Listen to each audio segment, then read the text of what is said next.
ముందు మనం మాట్లాడాం కదా విజయ్ గారితో, అంటే ఇప్పుడు ఆయన పార్టీ కూడా పెట్టి ఇప్పటి వరకు దళపతిగా ఉన్న ఆయన ఇప్పుడు ప్రజల కోసం వస్తామని చెప్పేసి ఇక్కడ ఆల్మోస్ట్ పవన్ కళ్యాణ్ గారి రెఫరెన్స్ లేక కనిపిస్తుంది జనాలు చూసే వాళ్ళకి.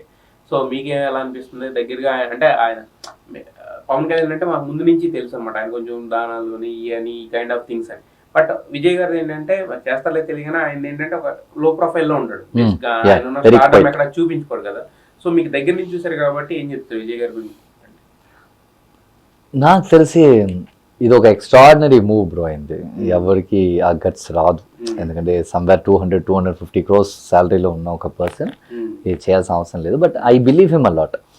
ఎందుకంటే ఆయన రసిగర్ మండలం ఉండేది బ్రో.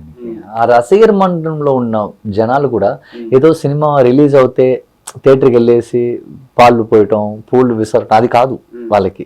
సినిమా రిలీజే అవ్వలేదంటే కూడా వాళ్ళు ఏదో ఒక ఏరియాలో ఎవరికో ఒక హెల్ప్ చేస్తూనే ఉంటారు. వాళ్ళ ఫ్యాన్స్ ని ఆయన అలాగే మైండ్ సెట్ చేసి పెట్టాడు. రసిగర్ మండలం, రసిగర్ కదా జనాలు వాళ్ళ ఫ్యాన్స్. సో ఆ రసిగర్ మండలం అంతా కరెక్ట్ గా వచ్చేసి వాళ్ళ ఏరియాలో ఏం ప్రాబ్లం ఉంది, పక్క ఏరియాలో ఏం ప్రాబ్లం, ఇలాగా ఆయన ముందుంచే మైండ్ సెట్ పెట్టేశాడు. సో ఆయన పాలిటిక్స్కి వచ్చినప్పుడు ఆయన చుట్టూ ఉన్న జనాలు దే రెడీగా ఉన్నారు. కానీ మిగతా వాళ్ళకి తెలియదు కదా, మనం వస్తున్నాం అంటే మనం మాత్రమే వస్తాం, మన పక్కన రెడీ చేయం. కానీ ఈయన ఏం చేశాడంటే లాస్ట్ ఒక 5-6 years నుంచి అందరినీ సెట్ చేసి పెట్టి ఇప్పుడు కరెక్ట్ దిగేశాడు. I think it's the best move. ఎవరికి గట్స్ లేదు. బట్ కాకపోతే అదే రజనీ సార్ కూడా ఒక 2 సార్లు పాలిటిక్స్ అన్నారు, వెనక్కి వెళ్ళిపోయారు. కమల్ సార్ కూడా సేమ్, అంటే ఆన్ అండ్ ఆఫ్ లో ఉన్నారు కదా. సో మరి ఈ మూవ్ ఎంత వరకు సక్సెస్ అవుతుంది బ్రో? నాకు తెలిసిన కొట్టేస్తాడు బ్రో. సోషల్ బికమ్స్ అంటే ఇక్కడ ఫస్ట్ టైం పవన్ కళ్యాణ్ గారు కూడా అలా అనుకున్నా కానీ ఫస్ట్ టైం ఫెయిల్ అయ్యారు. But second time total out of 21 out ఎవరు లేరు ఆయన నిల్చోడానికి ఆయన ముందు నెక్స్ట్ టైం. ఓకే. సో మరి అలాంటి అంటే ఈ అంటే కంపారిజన్ ఏముంటుందో వీళ్ళిద్దరికి అసలు? అంటే ఈయనేమో కొంచెం తెలుసు కాబట్టి మాకు ఒక ప్రొఫైల్ ఉంటుంది, ఆయన ఏమో తెలియదు కాబట్టి లో ప్రొఫైల్ మెయింటైన్ చేస్తుంటారు. కంపారిజన్స్ ఏమైనా ఉంటాయి ఇద్దరుగా బ్రో? ఏదైనా మాట్లాడాలనుకుంటే యాక్చువల్లీ పట్టుని మాట్లాడేస్తారు విజయ్ గారు. అందుకే హీఈస్ వెరీ క్వైట్. ఆయన ఎందుకు ఎప్పుడు క్వైట్గా ఉంటారంటే కోపం వస్తే అది ఆయన ఏదైనా ఒకటంటే మాట్లాడే పర్సన్ ఆయన. అవన్నీ ఏది ఉండకూడదని చెప్పేసి ఆయన క్వైట్గా ఉంటాడు. ఉంటుంది కదా బ్రో, ఎవరికి ఉండదు, అది ఉంటుంది బయట చూపించుకోడు అంతే. చూపించుకోరు. ఎస్, ఆయన చూపించుకోడు బయట. ఆయన కోపాన్ని నేను చాలాసార్లు చూశాను, ఆయన ఎక్స్ట్రీమ్ హ్యాపీనెస్ ని కూడా నేను చాలాసార్లు చూశాను. ఇప్పుడు నాకు ఇది కొంచెం చాలా కొత్త.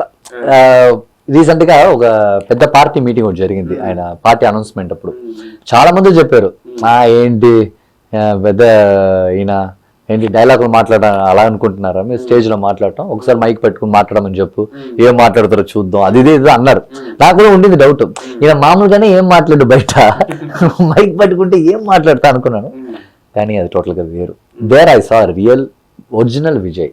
లైక్ నేను కొన్ని ఇయర్స్ ముందు, లైక్ 20 years ముందు నేను ఏ విజయ్ నేనైతే ఎంత ఒక హైపర్ నేను చూసాను, ఆ విజయ్ గారిని అలాగే ఇక్కడ నేను చూసాను. I think now he changed extremely. He's changed. ఎన్ని రోజులుగా ఒకలా లో ప్రొఫైల్ గా ఉండేవాడు, కానీ ఇప్పుడు ఆయన లేదు. He's very open. ఇప్పుడు కూడా రీసెంట్ గా తలపతి 16 షూటింగ్ ఒకటి జరుగుతుంది. ఆ షూటింగ్ స్పాట్ లో పనిచేసే వాళ్ళు చెప్తున్నారు ప్రీవియస్ మూవీలో కూడా ఆయన ఇంత ఫ్రీగా ఉండింది లేదు, ఈ సినిమాలో ఎక్స్ట్రీమ్ ఫ్రీగా ఉన్నాడు, అందరితోనే వెళ్ళి మాట్లాడుతున్నాడు, వెళ్ళి తింటున్నాడు, గట్టిగా పట్టుకుంటున్నాడు, ఆడుకుంటున్నాడు అని చెప్పేసి. ఐ థింక్ ఇప్పుడు ఆయన ఆ జోన్ కి వచ్చేసాడు. So this is very new for me and work out.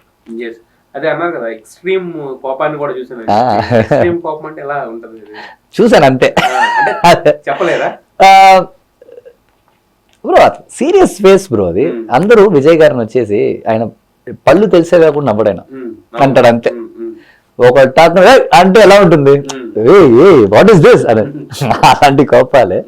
అది బయట కాదు, వాళ్ళ assistants some times shooting spot లో జరిగే చిన్న ప్రాబ్లమ్స్ అక్కడే చూస్తాం. యా.